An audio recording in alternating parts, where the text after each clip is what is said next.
Lesions, coughs, and nasty sneezes, handkerchiefs and good diseases. Rumpety-tum, tiddly-po, boil the blood and in you go. Boo-boos, phlegm, blood and guts, boils, bogies, rotten pus, blisters, fevers, weeping sores. From your wounds, the festers pours. I love that, man. He's jolly, he's green, he's giant, and Festag comes early this year, people, hidden in the folds of his flabby flesh, because Papa Plague is in the house, and he brought presents for all the good boys and girls of the Warhammer world. Disease, decay, and the blessings of rot. The holy trifecta that just about everybody had at the top of their Christmas lists in 2021. But it's not just Nurgle making his triumphant debut. No, the Dark Prince Slaanesh is chomping at the bit for some action too, and one of the most iconic characters in the setting finally has a model, and it looks glorious. Join me as we take the plunge into the realms of chaos and break down this gigantic reveal for the two remaining pillars of the Ruinous Pantheon. Here we go. So, first things first, Legendary Lords are confirmed for two factions, both Nurgle and for Slaanesh. Kugath Plaguefather, the Fetid Brewmaster, be the greater demon representative for the armies of decay, and Nakari, the Bane of Ulthuan, lead the Dark Prince's forces in their invasions of the mortal plane and beyond. Now, I'd say these are the names and characters we suspected many, many years ago, but it's wonderful to see them in action for the first time, particularly because they didn't really have official models on the tabletop, and there wasn't much art to use as a blueprint for them either, so most of what we're seeing in this trailer is well and truly novel, and it's kinda getting me horny. Speaking of horny, Kugath Plaguefather is Nurgle's avatar and starting Legendary Lord, showing off a big ol' rack of antlers and a big ol' rack of buboes to boot. He's somewhat unique amongst the greater demons of Nurgle and of the other Chaos Gods, in that he fancies himself more of a scientist than a conqueror. But his particular brand of science is simultaneously very hands-on, while being utterly detached from reality. He is the most willing of all Nurgle's demons to enter the physical plane of existence, taking immortal captives during his invasions and testing out the virulence of each new disease he crafts, uncaring of the results of his conquests and of the shifting tides of the great game beyond the veil. In many ways, almost a perfect reflection of Nurgle himself, perhaps more so than Skarbrand or Kairos Fateweaver are to Khorne and Tzeentch respectively. And his playstyle is absolutely wild. He's a corpulent, diseased tub of lard, chilling on a throne carried by a horde of Nurglings, throwing them across the battlefield like a catapult. A siege engine, a caster, a tank lord, and a heavy-hitting melee combatant all in one, riding around on an endless tide of noxious mini-me's. A beautiful thing to behold. In this screenshot alone, we have confirmation of Kugath's Palanquin throne, a swarm of Nurglings, which may be the very first true swarm unit we have represented in this trilogy, plague drones flying overhead, and a duo of great Unclean ones towering above the garden. It's disgusting, it's horrific, but it's beautiful, and I'm here for it all, baby. So as the trailer starts, we are joined by an old friend, the advisor from Warhammer 1 and Warhammer 2, looking quite a bit more vigorous and spry than he has in the previous games. I imagine we'll get some answers as to why his appearance has changed so much in the campaign itself, because he's no longer blind in one eye, and he's a good 30 years younger here at least, but it likely has something to do with the flow of time being meaningless near the doorstep between worlds, and as you edge closer to the realms of chaos, you may age infinitely or backwards like Benjamin Button. Your reality will be warped, your conscience will be twisted, and you might just see two armies of demons fight each other for supremacy.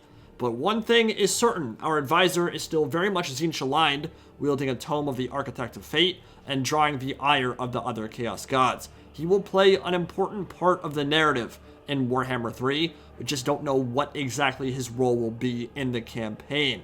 I'll see what I can do to add subtitles to the beginning, but I have the full transcript right here in case you missed it, and I'll read it out now. Come then, exile, what you seek is within. Will you share their fate?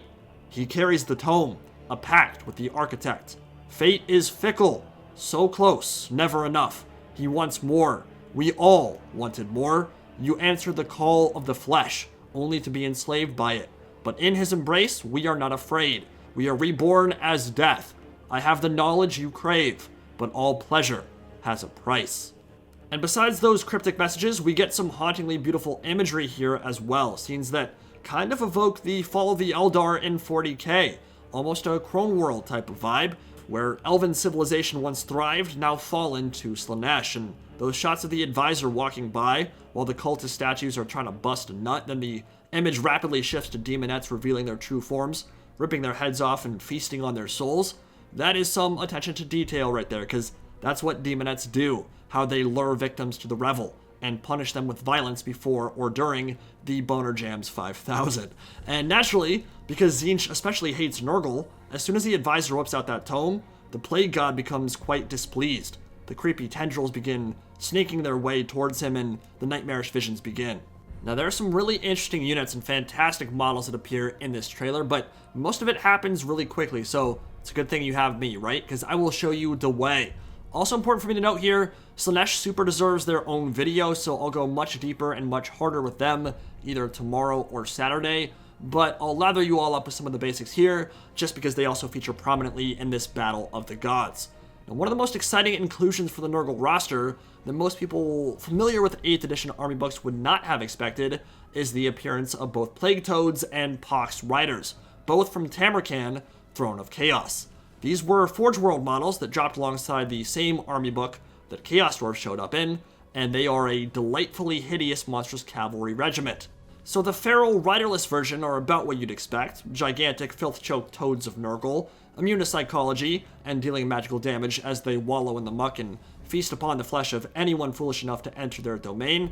But the Pox Riders are plague bearers riding these same creatures into battle, turning them into pure monstrous cavalry with poison attacks and a stronger stat line. They will often take the vanguard of a Nurgle battle line, crashing into the ranks of mortal foes like bloated cannonballs, engulfing the enemy in a horrific wave of putrid flesh, flailing plague swords, and gnashing teeth. Not unlike the Skull Crushers of Khorne, but a little bit more defensive-oriented and more focused on the tankiness rather than the pure killing power, but they're still going to hit really hard.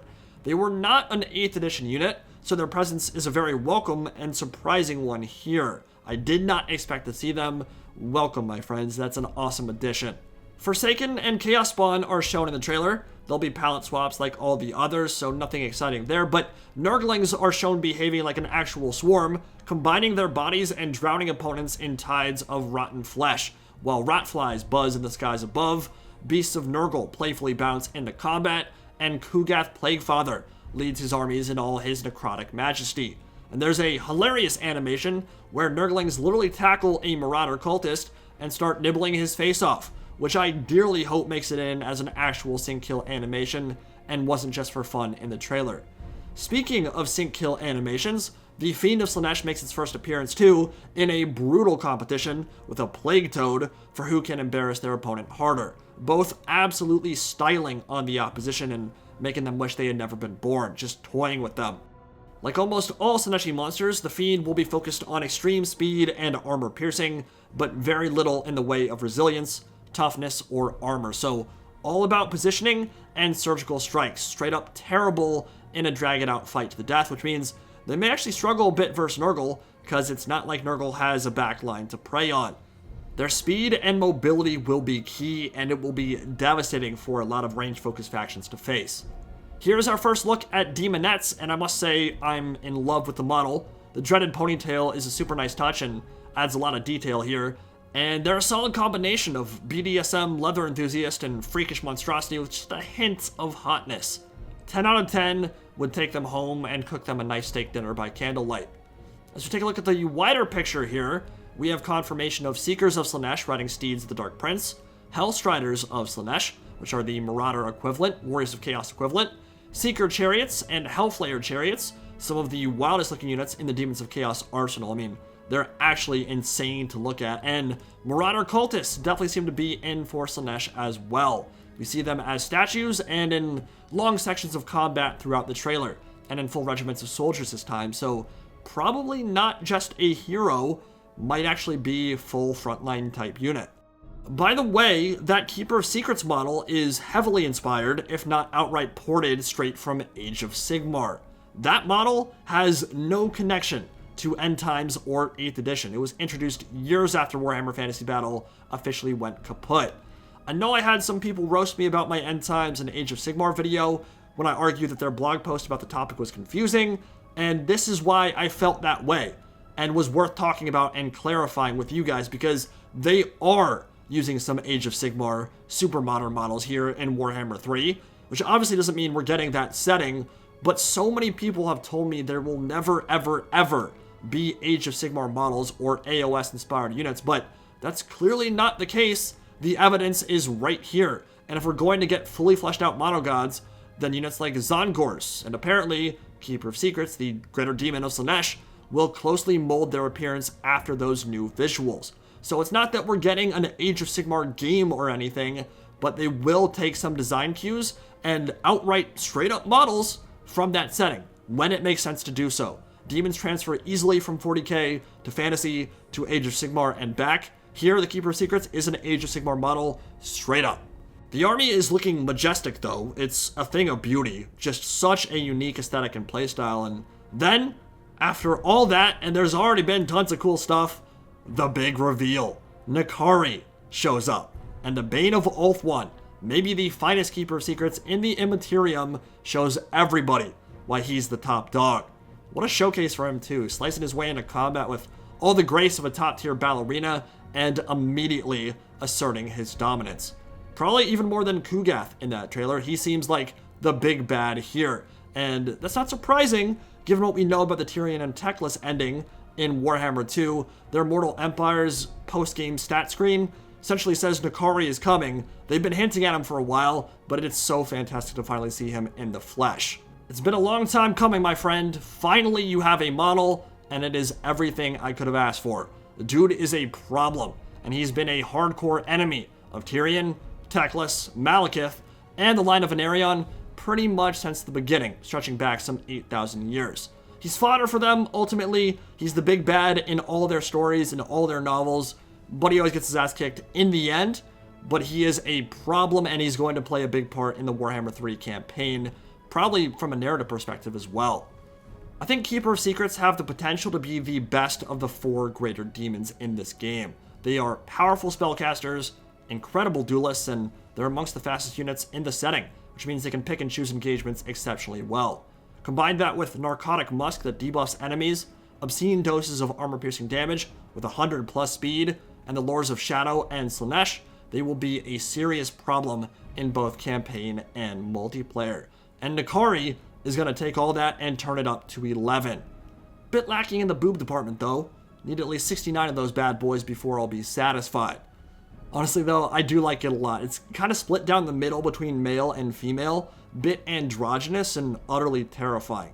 Could not ask for a better representation of a greater demon of Slaanesh. He is the most iconic and important of their kind, so I'm glad to see he has such an awesome model. Finally, we have a couple more screenshots. I believe an Exalted Great Unclean One and a Herald of Nurgle tolling their bells for thee, leading hordes of plague bears and beasts of Nurgle into battle. Love the creepy imagery here, the death's heads, the color scheme, and that sense of despair and malaise that you'd have watching an army like this march towards you. And a quick look at the realms of chaos in Nurgle's domain, somewhere far afield from his mansion and surrounding garden.